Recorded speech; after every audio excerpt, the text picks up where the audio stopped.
Page 38, this is the lower half of the page, the technique part. I don't teach much technique in these videos because really I need you in front of me so I can see what you're doing. But they're covering it, so we'll talk about it at least a little bit. The idea is here we're moving around because so far in the pieces we haven't moved any. But obviously with so many notes on a keyboard, you got to move around. This is why reading finger numbers doesn't work all the time, because your fingers are not always on the same keys.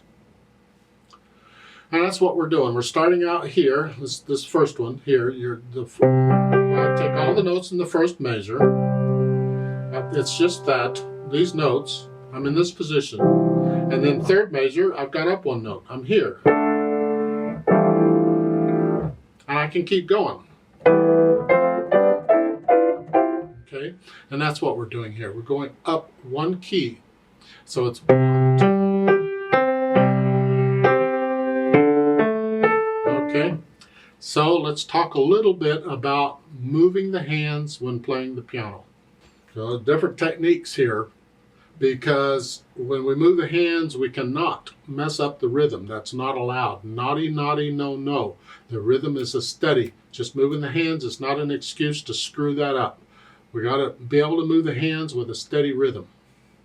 So here, going from the second measure to the third measure, I'm going to move the left hand while the right hand plays. Here, I'm going to put the left hand up where it goes, and then as the left hand plays its notes, I'm moving the right hand up. So I'm moving that. So I'm moving one hand at a time. And ideally, that's what you would want to do. If you can, when you're playing piano and you have to move the hands, hopefully you can just move one hand at a time. Can't always, but that's first choice. Fingering has a lot to do with it too. But that's what we're doing here. Move, the left hand moved.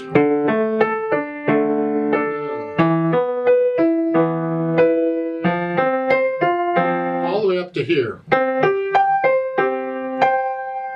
Okay, that's all we did. Should go back down. If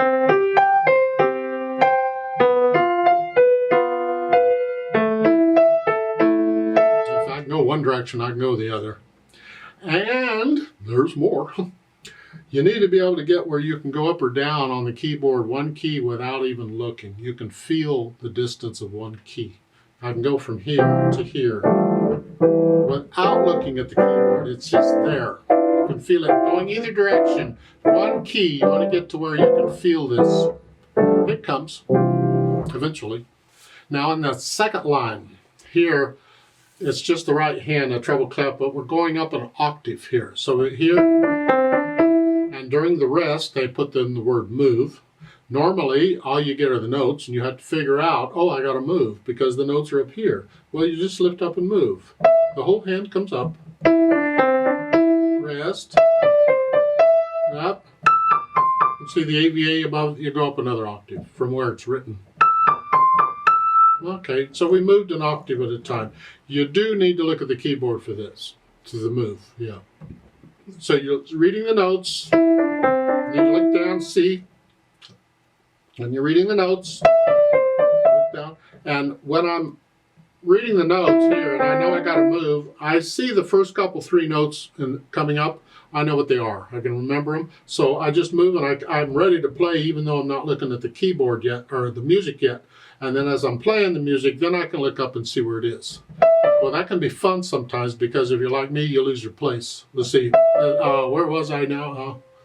I've done that. I've done that in performances. It's really embarrassing. You don't want to do it. But you practice the moves so they're there, and you know when to look at the music and when to look down. It all flows nicely in theory. The last one, same thing with the left hand. We're just coming here, go down, and AVA under it means you go. The AVA, remember, if it's above the staff, you go up. If it's below the staff, you go down. And I might mention it only applies to the staff it's next to, because in piano we use 2 or more staffs. Well, if you see it in piano music, it only applies next to the staff. It's not both. If they want both staffs, they have to put in a note, both hands or something like that. Or they put the AVA in both staffs. But here, there's only one staff. It doesn't matter here. If you're on a short keyboard, you don't have the notes. You play the lowest notes you have. I mean, we work with what we have, right? Okay. Now, that's what we're doing here in technique, is just moving around a little bit with a steady beat. Now, let me know if you have questions. There's more to this, but we'll get there as time goes on.